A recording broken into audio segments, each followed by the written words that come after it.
Hey, what's going on, my friend? Today's a really important video that I wanted to share and film with you, and hopefully by the end of this video you'll understand what red flags you should look out for before you accept a job offer.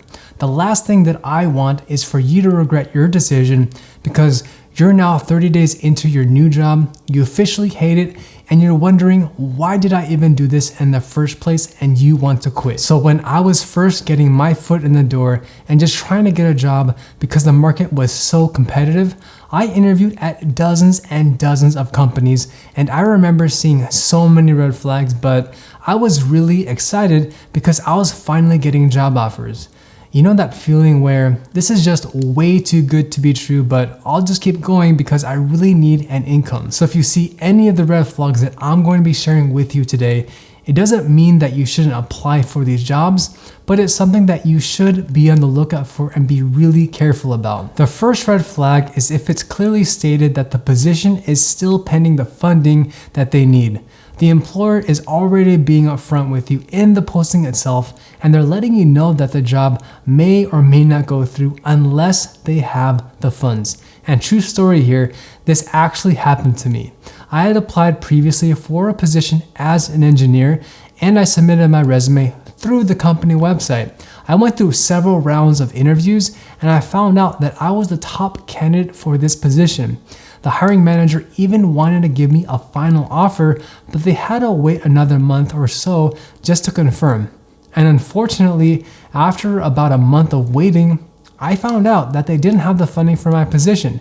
So I had gone through the entire application and interviewing process, and I'm talking about a lot of rounds of interviewing, which took at least a few months. And after waiting in the dark for a few more weeks, only to find out that there wasn't enough funding to move forward. So my advice is just be careful if you see that the posting is still pending funding. Job security is very important, and if you have a family to support like myself, and if you're worried about stability, then you don't want to put all of your eggs in one basket, especially if there are contingencies that depend on the company's budget. I mean, imagine if you got this amazing job offer that promised to give you an amazing salary with a lot of benefits. But if the company's budget is on the verge of going down because perhaps the company is more of a startup, it may not give you the job security that you're looking for. And this can be a really big red flag to many of us, especially if you want that type of job security. You don't want to be in a situation where the company has to lay off hundreds of people. Remember that maybe they lost the funding or grants that they needed to move forward. So just something to keep a close eye on. The second red flag is if the job posting states that you need 10 years of experience and all the skills that are related to project management, business analysis, requiring a PMP, and a Scrum Master certification. Oh, and did I mention that the title is for a junior entry-level project manager role? I have seen many job postings like this time and time again, and the first thing I do, I immediately click away. I mean, the company is literally asking for so many responsibilities and skills, and it's just not realistic for you to have all of this information and responsibilities if you're only an entry-level project manager. Now, if you do end up applying and you get the offer, the company is going to have very high demands from you, and you're setting yourself up for failure because you don't have any real tangible experience. It's extremely unrealistic for a junior project manager to have 10 years experience leading projects and also to be PMP certified. But hey, maybe you do want a junior level project manager role, but that is not the one that you should be applying for. So this should immediately be a red flag if you see that the job posting asks you for you to have a ton of experience and a lot of skill set in a specific domain when the actual position is entry level. And honestly, some of these companies just expect you to do a ton of work and a lot of responsibility when you're only a junior level role and you're not being compensated fairly for what you're worth. The third red flag is if the job posting states that you need to be available to work for more than 40 hours a week and also on the weekend. If you want a work-life balance and it's something that you value, do yourself a favor and don't apply to these kinds of positions. Sure, the salary may be very, very enticing, but if you value spending time with your family or having a work-life balance, it's something to really think about. The company is being very upfront with you that you're going to work on your weekends, and you will work more than 40 hours a week. What this tells you is that the company culture, it may be very demanding and it will require you to work extremely long hours. So if you don't want to work more than 50 to 60 hours a week, don't apply to these kinds of positions.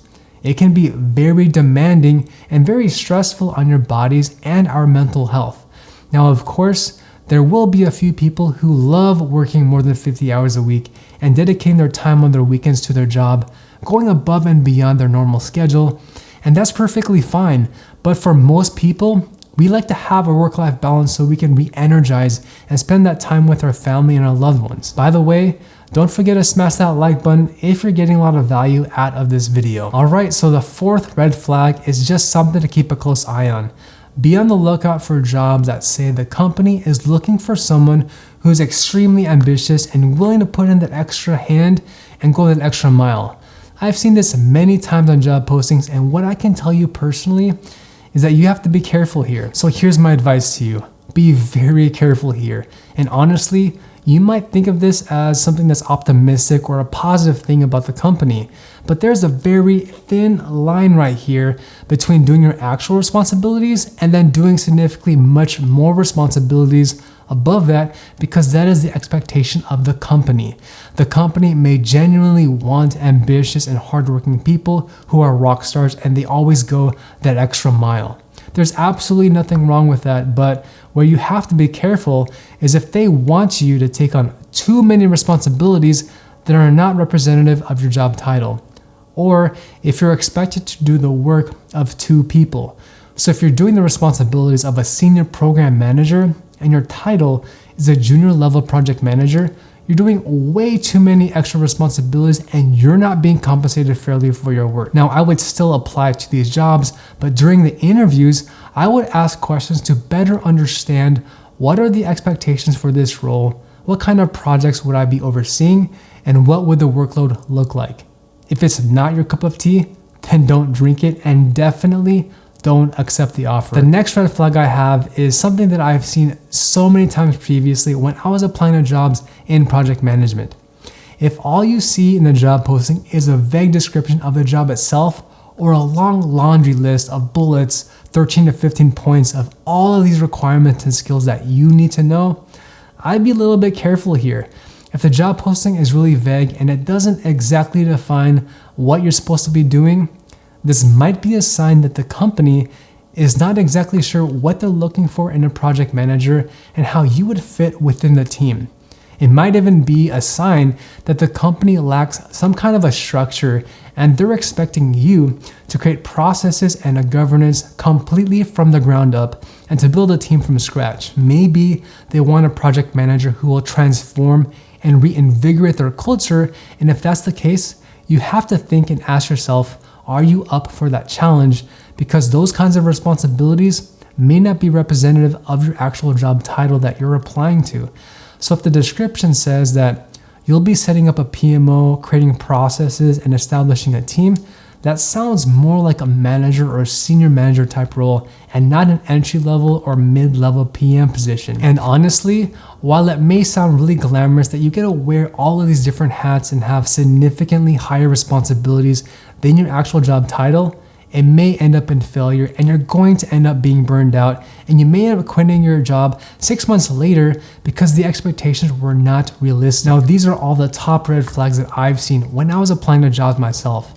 My goal here is not to tell you what jobs you can and should not apply to.